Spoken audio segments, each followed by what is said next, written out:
Nebraska Preps postgame with Damon Benning and Jacob Padilla. That's the big voice guy. That means JP's back with me. We're a day off, I think. What's today, Tuesday? It is Tuesday, I'm getting yes. them all confused. I don't know what happened yesterday. Tuesday works. I mean, we're off and rolling, man. Plenty to recap. Some big tournaments coming up. Are you guys in Kansas City this weekend? No, we are up in Sioux City for they're starting the Midwest Championship circuit that OSA Just left Sioux City this past weekend. Yeah, OSA Arena and Sacred Hoops, I guess, are like combining to start their own circuit league. That's kind of replacing the Pentagon stuff that we used to do. So, still waiting on schedule for that, but we're going to be up in Sioux City, and then we're off. I'm planning to go down to the KC Classic to watch those teams because my team is off. Yeah, so that'll be interesting. So we've got my 12-year-old's got KC this weekend. Caleb's off. Then he's in Kansas City the first weekend in May, and Mike is in Minnesota. So I don't know. I figure I'll just mortgage my house, take out a loan. I'll do something. Figure it out.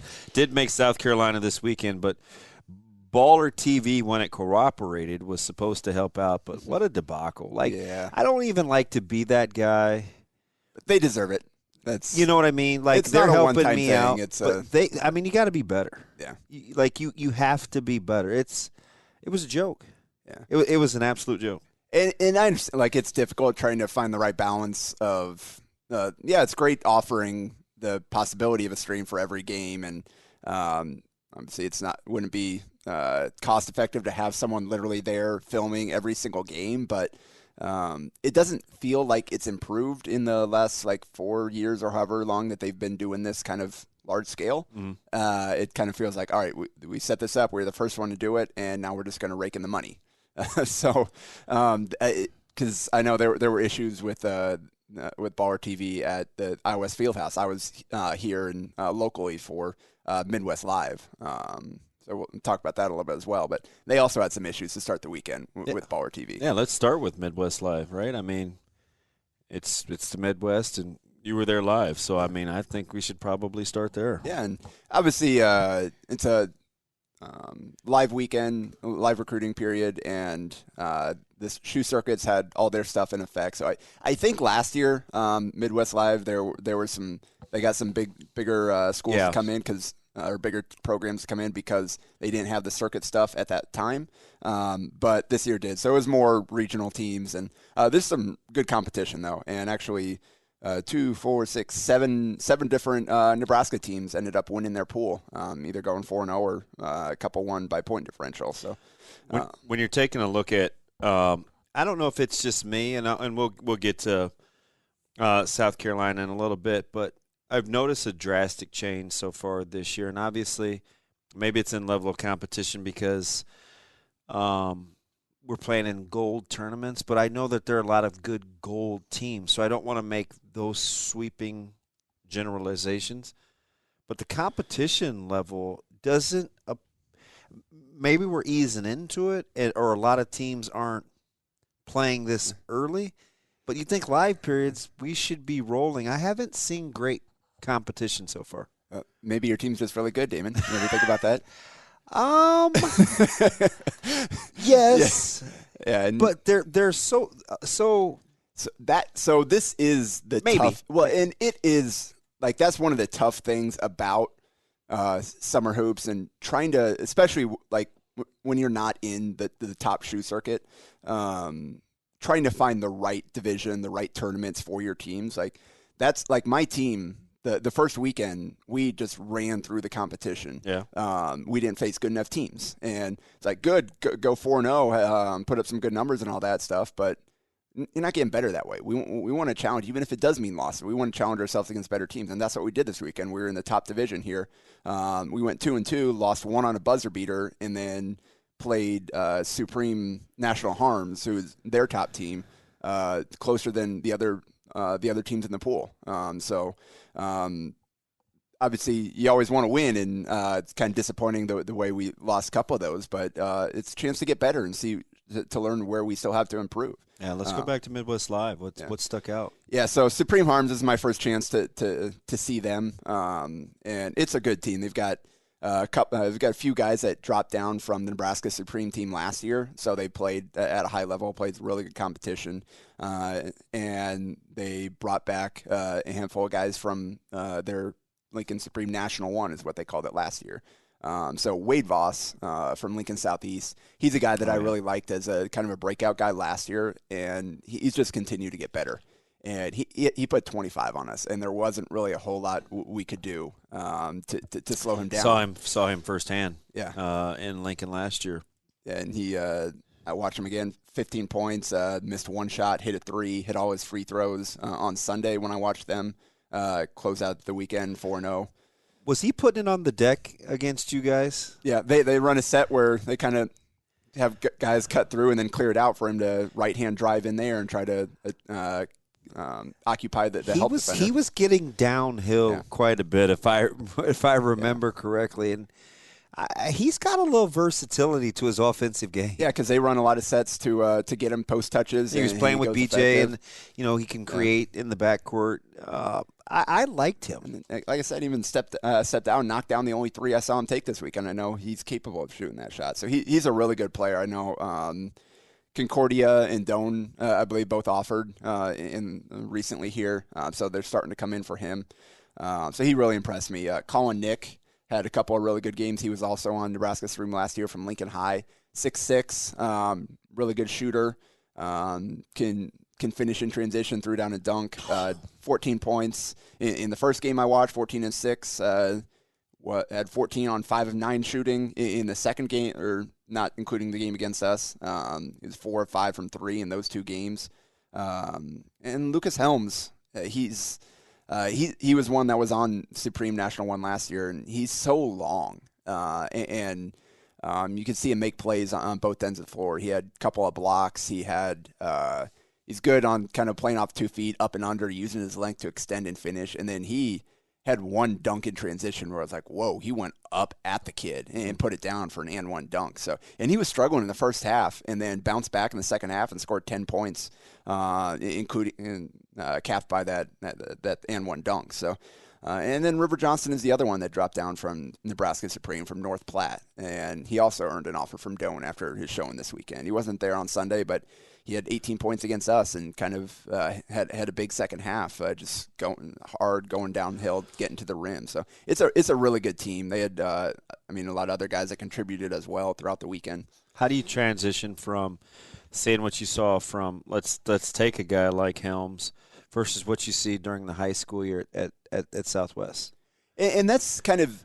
And that, like I said, that is the thing I like about the summer ball, where you get to see guys kind of in different environments at their own age level, and have a chance to kind of play more their game. Whereas because he's 23, right? Yeah. So a lot of times in high school, if you've got upperclassmen, you got guys that are kind of the lead guy, you got to fill in where you can. And that's, I think Lucas, he showed his potential, but I don't know with Rylan and Ben Hunziker and those guys kind of taking the lead there. I don't know that he ever really found his kind of role where he could consistently make a big impact. He had some good stretches for him. He was a starter, important piece for that team, but you can kind of see, I thought last year he kind of really broke out second half, like compared to where he was in the spring to where he was in July. I thought he made a big leap. And so they're going to need him again with Hunziker moving on. Somebody's got to step up and kind of take on that role, because he did so much for them. And Helms at least has the potential to be a player like that. I guess looking around elsewhere at Midwest Live, Supreme National A-Hart, their third 17U team, they went 4-0. OSA Travis went 4-0 and 16U in a really good pool. He appears to be a pretty good coach. Yeah, we actually scrimmaged with him last night. Had a good time. He does good work. Yeah, and he said, and asked him about it, I didn't get to see him play, but said a pretty balanced team, like good effort. They've got 10 different guys that can all play. I like Dylan Clausen from Creighton Prep. Yep. Long. He's got a lot of potential. Starting to really come in. You could see what the upside would be if he's the guy. I wonder about his assertiveness, but that's always that can come. Yep, right? for sure. And he had, in our scrimmage last night, he had to chase down, like, pin block in transition. And like, oh, where'd that come from? But Carson Jones can shoot the ball, another prep kid. Like, they've got a bunch of guys on that team that can kind of make a difference game in and game out. OSA Elite Beck went 14-0. That's the second 16U team.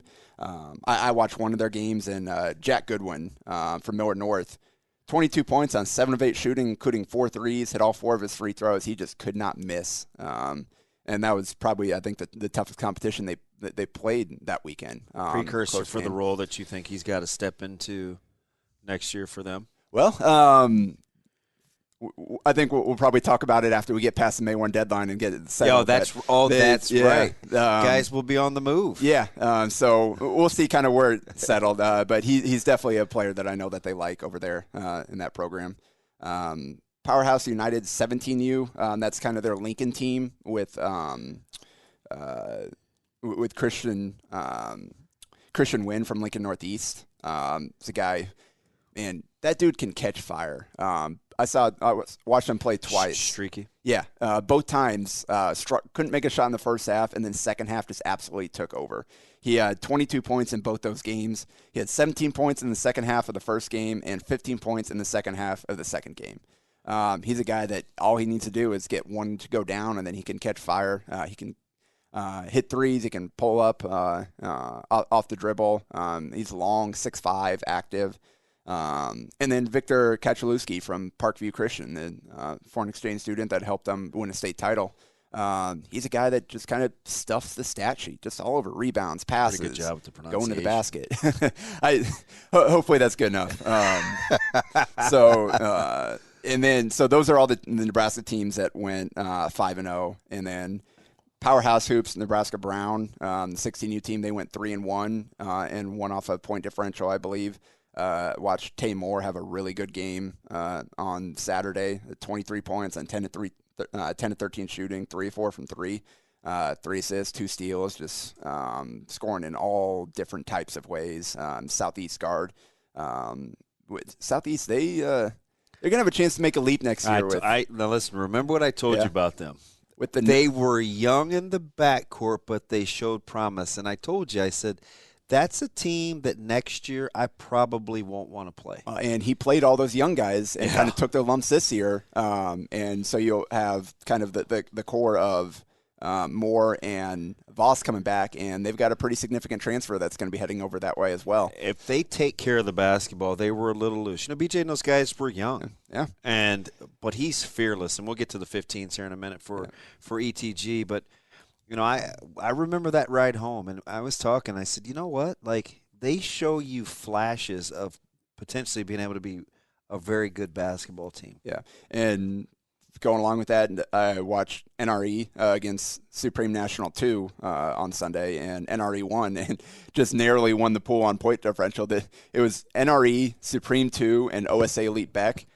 It was 33-31-29, I think, or 33-31-30 was a point differential there. All went 3-1. So that came down to the actually there was a putback at the buzzer that like NRE was trying to get waved off because they were worried about the point differential. But it counted. It was definitely in time, but they ended up winning anyway. But they've got some that's Mari Shoemaker, another Lincoln Southeast kid who played varsity last year, and Lazarek Houston for Lincoln Northeast. Those were the guys that kind of led the way for them. I like Lazarek quite a bit. Yeah. He's another one of those guys that was kind of came up playing in T&E in the summer. And how about the backcourt tandem of Lazarek and BJ? Yeah, I mean, just imagine those two guys pretty together shifty. at a younger. Those guys were hard to stay in front of. And again, another one of those fearless, young 20-25 guys. Yeah. And I guess one more guy worth shouting out here is Jason Nelson from Gordon Rushfield, who was actually playing with Colorado Collective this weekend. I believe he's going to team up with some more Western Nebraska kids once we get into July here. Did that last year, but just big kid post. He put 23 on us. We just could not stop him. Just big body, finish over the top, soft touch. We ended up winning that game, but he gave us all kinds of problems. So I didn't even recognize him against us until after the game when I saw the name. I was like, oh wait, that's who that was? Because I remember seeing him last summer. But he's a good player. He's continued to grow and expand his game. Where are we gonna move to next? Let's head over to Greenville. Talk about let's. Yeah, there was. So it was interesting, right? Because I just looked at. We'll start with the 17s. That roster is going to need some help. You know, Harmon didn't travel. He committed to Wayne. Congrats to David. And, and that's kind of they set themselves up for this because you went after those unsigned seniors that were. And you also had some guys in the fold too, like Root Bijat, who you thought you were. Who thought you were going to get. And a few others. So, they ended up with 11 commits and ended up with 9 kids on the actual roster by the first weekend. Then one, Jamison Gruber from AL got the offer and committed to UNK after the first weekend. And then now, after a couple weekends here, David Harmon commits to Wayne State. So now they're down to 7. And they had a rough weekend. They did get one win. They beat All-In Athletics 64-60, but went 1-3 playing with 7 guys down there. It's just the grind, just kind of the way that they're built. I mean, they've got to shoot it well because they're already undersized. Now you have some offensive firepower with Farron and Milliken, but you need a way to get easier buckets, right? Like, and at some point, it just typically catches up with them. Yeah, and so Andy King's gonna have to do a really good job with this team here, just to keep them together. Yeah, exactly. That's 7 guys. That's tough. Like, you can get through it for a weekend, but when you're starting with somebody rolling an ankle, somebody having to miss and weird thing, he experienced that a little bit with the 16s. Kind of a lot of the same guys last year when they got down thin. Oddbody went down early when he was playing with them, and 15 U's too with the same guys. They had guys in and out. So so it's unfortunate. Anytime you don't get to see, you put together a team and don't get to see it as you intended, like envisioned. But I mean, those guys, they just got to go out and battle. Go out and do everything you can. Show coaches what you're capable of. Even if you don't put up a gaudy record, you can still play good basketball and earn scholarships that way. Yeah, and as we jump down to the 16s, who's in a similar boat, not quite as dire, but a lot more firepower. Neil Mosser. No Mosser this weekend. They didn't have Isaiah McMorris the previous weekend, but they don't really skip a beat. They got a lot of interchangeable parts. Yeah. They're capable of being dynamic defensively. Pretty good coach. Yeah, they've got a good coach in Alvin Mitchell. But I'll tell you, the pleasant surprise is not a surprise to me. I'm a little biased because I know the family so well. But Aidan Zickman can play. I know there were some folks maybe that had a few concerns last year, but I'll go back to a moment where he kind of won me over. Number one, he's fearless. He's not afraid to show up and compete against elite-level competition. I watched him when he was in the 8th grade. We were playing in Minnesota. We were playing Spartan Elite. Only a couple guys were playing well in that game. It was a very raucous environment, and he showed up. And I said, and right away, I think that's part of it, right? I like the guys that anybody can play when you're not playing against very good competition or it's easy breezy. He showed up and he embraced the moment. I said, okay, I think we got one. Well, and that's like you got a lot of Metro kids that have been in the battles on that team. He's Central City, like he's played a key role for them since he was a freshman. Like 2 years now. He's leading scorer this year, but Class C whatever compared to Class A compared to high-level summer ball, it's very different things. So Alvin has inserted him in the starting lineup, and he is really flourished. They're dynamic. It's a good basketball team. 4-0 by 20, 30, 26, and only 15. I don't know what happened on that last game, but so that's a pretty good start for those guys. Would they go the first weekend? They were 4-0. So 8-0. That's a pretty good team. They're trying to play their way on to the big boy circuit. We'll see what happens with the invite to Seal Beach, but I think they're well on their way. We'll see what happens in Kansas City. But that'll be it before we see what happens. They'll be in California for a quickie. But I think hopefully that invite will be coming shortly. And the OSA Adidas Gold 16s also had a strong weekend. It's a good team. I like them, man. 3-1 this weekend. I like them a lot. Their only loss, I believe, was on a buzzer beater, lost by 1 point, something like that. So, Pat Freeman and Joe Chavis there doing work with that squad. We've talked about them previously, but Mav Binder and Alex Wilcoxon, kind of the core of that team. And Jaden Cass, I haven't gotten to see them play in person outside of one game so far, but it's kind of following along with their tweets and their stats and everything. Jaden Cassio-Jensen, Bellevue West, has been playing well for them as well. I tell you what, so he's one of those guys that's interesting. He's a lot in that mold of that group. He's got a little binder to him where he's not afraid to take and make big shots. He likes the moment. He's a good shooter. And Mav so far has been able to get to different spots on the floor. And he's been able to create, too. So, Cassio-Jensen, he's getting a few easier looks, right? Not having to work as hard. Those kinds of things matter, right? You'd rather play with guys that can get you good looks. It's just a lot less stressful. Yeah, and we scrimmaged them on Monday, actually, and had a good back and forth with them as well. A little undersized. Yeah, but they battle, though, and the great equalizer is that 3-ball. If you can't get easy 2s, and threes are worth more anyway if you shoot them well enough. So, I like that team. Yeah, they're off to a really good start to the season as well. I forgot their overall record, but I think they've gone 3-1 back to back weekends, and that's pretty good. 6-2 in the Adidas Gold Circuit. That's pretty darn good for a team that just kind of came together. So. And then kind of rounding out down there with the ETG 15s, they went 3-1. Started off the weekend with a buzzer-beating putback from Amir Martin from Omaha Burke. Heck of a play. Just went and got that. It was thing. easy to be frantic, and he didn't quit on the play. They didn't get, Reese got the deflection early. They kept the ball alive. They're playing volleyball, and he picks it out of midair. Yep. Pretty good body control, too. Redirects it back in off the glass and at the buzzer. So heck of a play from him. Great way to start the weekend. 68-66 win. And then they won their next 2 before dropping a close one to Power Circle by 2 points, 97-95. Doesn't sound like there was much defense played in that one. I like the way that roster's put together. And if they continue to get the interior toughness, I think Scholl has helped them out quite a bit.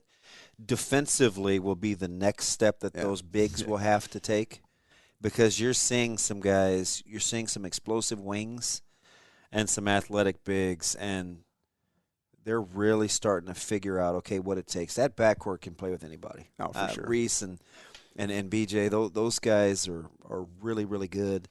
We'll see what happens with their interior defense.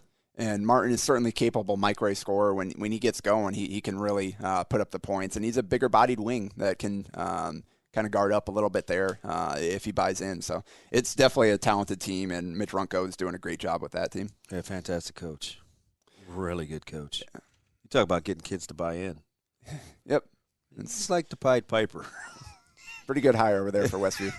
You like that? Although Eric Barron's kind of had a nice little in there on that one. So that's part of being helps to be pretty worldly. It helps when you, as a coach, go on to produce good coaches who have played for you. So you got that ties. Easy breezy. Talking to Mitch about it, I just couldn't say no when Eric came to him. So obviously those two have a lot of history. So so I guess last we'll kind of flip over to Kansas City and the UAA circuit down there with Nebraska Supremes teams. So the 17s, they went 2-2, and they're now 5-3 overall between the 2 weekends. Chase Henderson, the point guard from Hoover. I like his game. He earned a offer from South Dakota State after this weekend. He's got a few D1 offers now, and kind of consistently led them. He had 14. He's kind of the guy. He's the guy that I look at that roster and I'm like, he's kind of different. He had 14 in the first game, 18 in the second, 14, and then 11. So double digits all 4 games. He's a guy.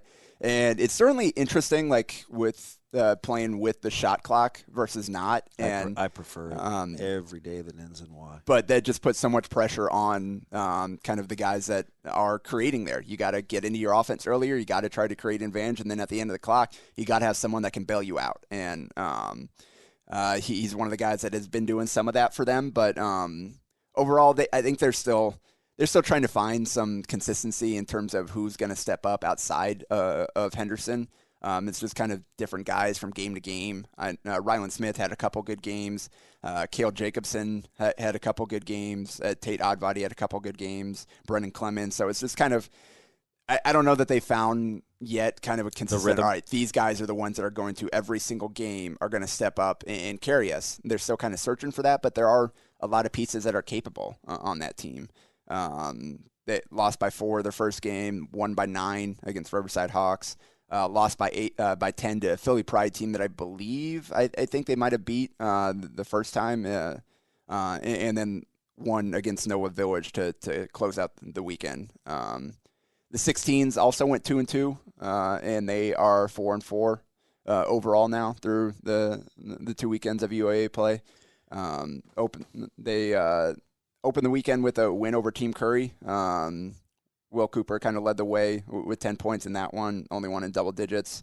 And then they lost their next 2 and then closed out the weekend again with another win over Team Curry. And I know the records hasn't been gaudy. I think they've gone 500. On paper, I think I like that roster better than what it's played, or it could be me and I need to recalibrate. Right?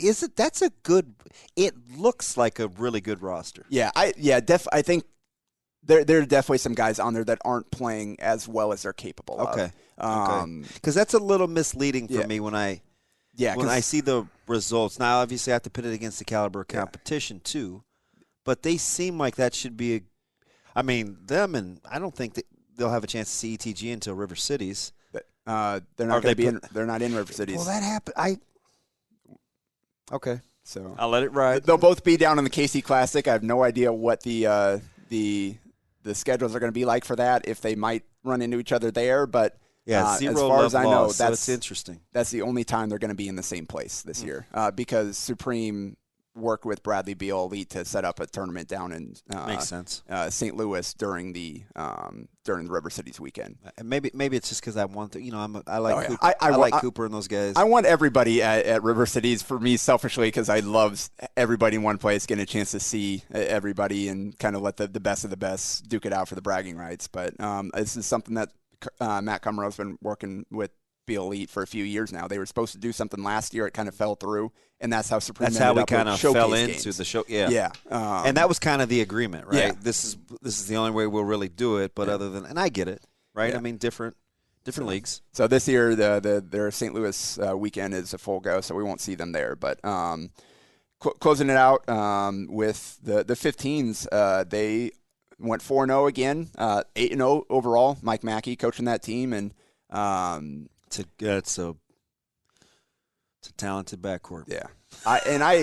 Corian Gallatin playing up. Taven Zephyr Murphy is kind of doing a little bit of everything. And they've got so much size. Braden Frager, Bryson Ball on the wing can shoot it, obviously, at 6'3" or so. And then they got some big kids from over in Iowa, plus Robbie Garcia, who I haven't even seen play with them yet because he wasn't there the one game I did see. So it's a well-rounded team, and it's a team that Mackey's got playing well right now. Woo! Fastest 30 minutes in podcasting. We got it in. That's 3 tournaments right on the window. If we needed a little extra, we could have, but we got the best producer going in the land. That's Cam Broham, just taking care of us. KB, for those of you playing at home. That's my man JP. Jacob Padilla will be back next week. Another recap. We'll see where we're at. It's Nebraska Preps postgame.